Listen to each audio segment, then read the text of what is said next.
এতগুলো নেতার নাম বললেন, বঙ্গবন্ধু আওয়ামী লীগের বঙ্গবন্ধু না, বাংলাদেশের বঙ্গবন্ধুকে আপনাদের সম্মান করা দরকার ছিল কিনা, আপনারা নিজেরা গিয়ে ফুল দিতে পারতেন কিনা, সেটা আপনারা কেন করলেন না? আর যদি স্পেসিফিকলি সেখানে যদি কেউ ফুল দিতে যেয়ে থাকে, ছাত্র সমাজ তো 32 ছিল, যেহেতু আপনাদের অবস্থান করার কথা ছিল, ছাত্র সমাজ কেন তাদের প্রোটেক্ট করলো না? যে তারা শুধু ফুল দিতে গেছে, শুধু ফুল দিবে, তাদেরকে অ্যাটাক করা হলো, তারা কেউ কিছু বললো না কেন? আচ্ছা ভাই, মানে দেখুন, আমি আপনাকে একটা স্পষ্ট করে কথা বলি। কথাটা হচ্ছে, মানে আপনি যদি দায় দিতে চান, দায় আমাদের সবাইকে নিতে হবে, দায় আপনাকেও নিতে হবে, আমিও নিব, আওয়ামী লীগও নিবে, প্রত্যেকটা দল নিতে হবে বাংলাদেশে। এই দায় কোনোদিন একদিনে তৈরি হয় না, এই দায় 16 বছরে তৈরি হয়েছে। আমরা দেখেছি 16 বছরে পুরো বাংলাদেশের প্রত্যেকটি সেক্টর কিভাবে চুপ ছিল, কিভাবে ক্ষমতার অপব্যবহারের ফলে তারা তাদের জায়গা থেকে তাদের যে ভূমিকাটা পালন করা ছিল কেউ করেনি।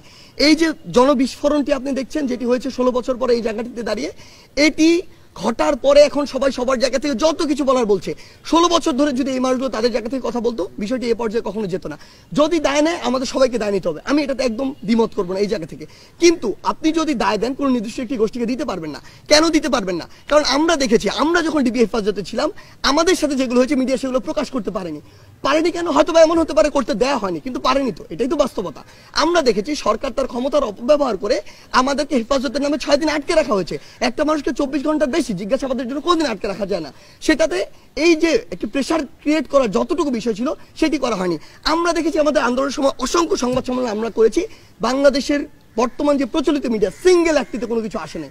তার মানে আপনাদের যতটুকু পালন করার কথা ছিল আপনারা করেননি, ওই দায়িত্বটা আপনার উপর বর্তায়। সেম ভাবে আমি কর্মসূচি ঘোষণা দিয়েছি, আমার কর্মসূচি আমি ধরে নিচ্ছি যে বিভিন্ন মানুষজন সেখানে তাদের রাজনৈতিক উদ্দেশ্য বাস্তবায়ন করার জন্য বা দেশকে অস্থিতিশীল করার জন্য, ইভেন ইফ আওয়ামী লীগ, ছাত্রলীগ, যুবলীগ, তাদের অসংখ্য মানুষজন বিভিন্ন ছদ্মবেশে ওখানে ছিল এই কারণে যে তারা একটি অস্থিতিশীল অবস্থা তৈরি করতে চায়।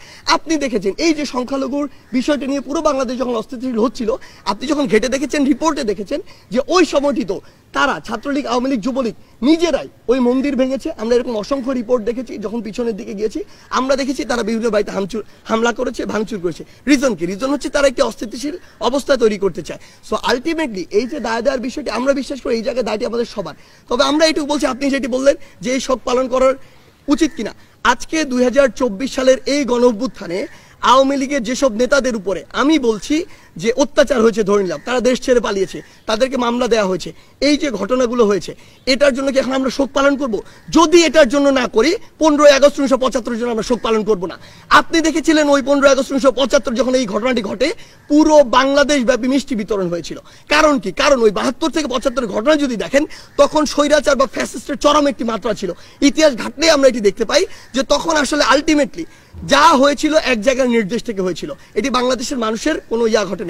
এমনকি বাংলাদেশের সাধারণ মানুষ ওই সময় যে বিষয়টি হয়েছিল, যে সাধারণ মানুষ তার যে বিচারটি সেটি পায়নি, বরং বিচার নির্দিষ্ট একটি ঠিকানা থেকে, ধানমন্ডি 3200 কয়েকটি ঠিকানা থেকে পুরো বাংলাদেশে যেত।